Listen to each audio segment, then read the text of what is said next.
Whenever you're making your last stand, history only cares about how hard you fought.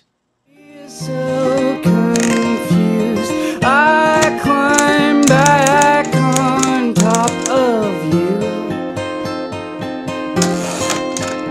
and I'm changing the ribbon in this old underwood. We'll step out of your dress. Hello and welcome to Front Stroke. Today's episode features my 1960s era Underwood Touchmaster 5.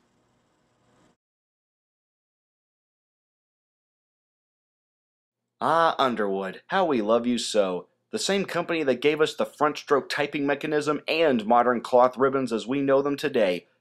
The Touchmaster 5 is the great-great-grandson of the Underwood No. 5, one of the most iconic typewriters in history. Curiously enough, finding information on the Touchmaster series was really difficult. To the best of my knowledge, there were only 3 models ever produced, and they're not that different from the Typemaster series.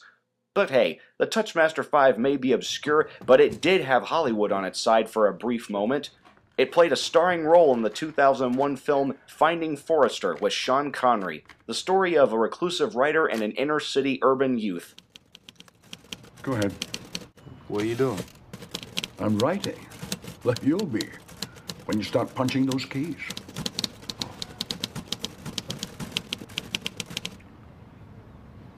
Is there a problem? No, I'm just thinking. No. No thinking. That comes later. A season of face perfection. What's this? Start typing that. Sometimes a simple rhythm of typing gets us from page 1 to page 2. And when you begin to feel your own words, start typing them.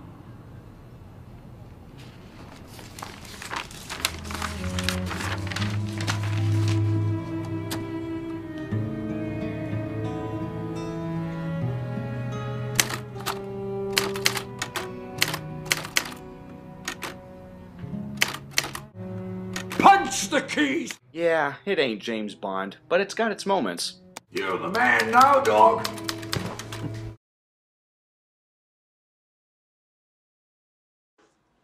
The Touchmaster 5 is identified by a plaque in the front, which says Underwood 5, but the word Touchmaster is printed on the back.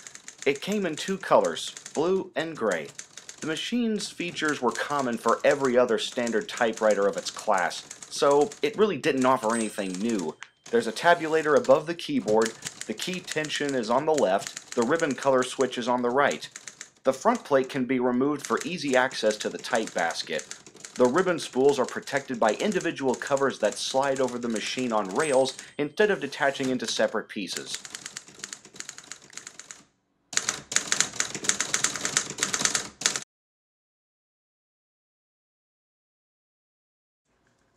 The keyboard on this thing is great. I'd compare it to my Royal KMM.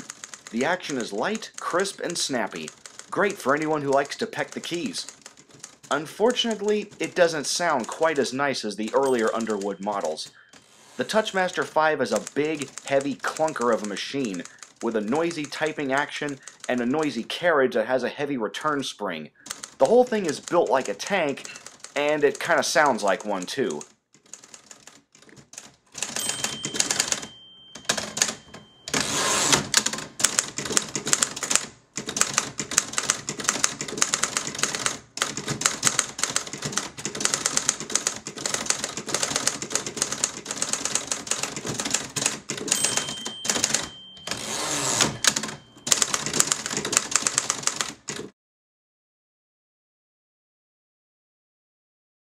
This particular specimen came to me with a type slug that was crooked. I had to get it cut off and then re-soldered back onto the type bar. It works fine now, but if you look closely, you would notice that the alignment is off just a tad.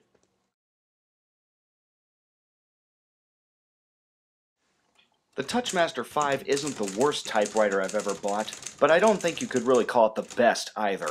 Still, after 2 years of collecting, I've yet to see another one come up for sale in my location. It does good work, and won't move an inch if you get going at 100 words per minute. Get one if you can.